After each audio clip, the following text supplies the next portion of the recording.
예, 여러분 반갑습니다. 국민경제자문회의 전체 회의를 열게 되었습니다.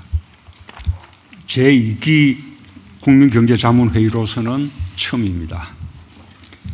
우리 경제가 엄중한 시기여서 의미가 더욱 특별합니다.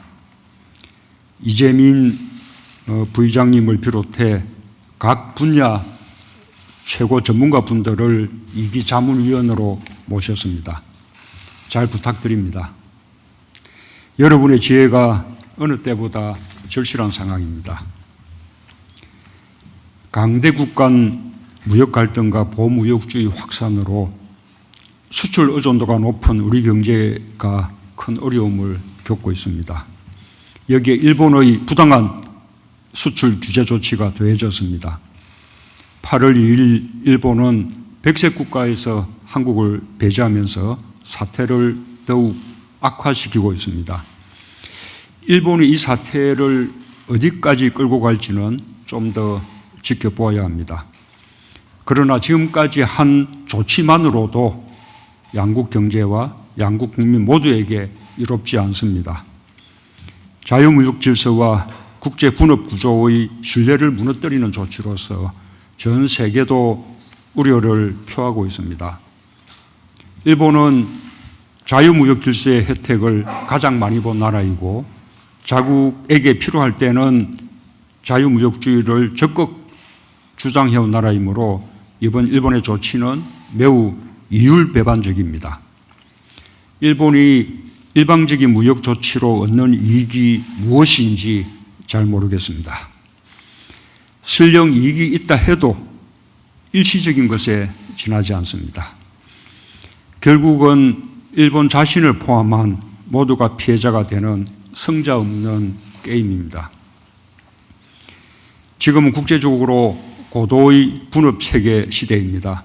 나라마다 강점을 가진 분야가 있고 아닌 분야가 있는데 어느 나라든 자국이 우위에 있는 부분을 무기화한다면 평화로운 국제자유무역 질서가 훼손되게 됩니다. 결국 일본은 국제사회에서 신뢰를 잃게 될 것입니다.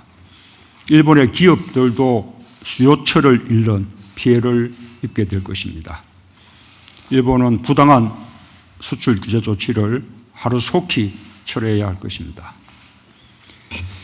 일본은 당초 우리 대부분의 강제징용 판결을 이유로 내세웠다가 그 후 전략물자 수출 관리 미비 때문이라고 그때 말을 바꾸었습니다.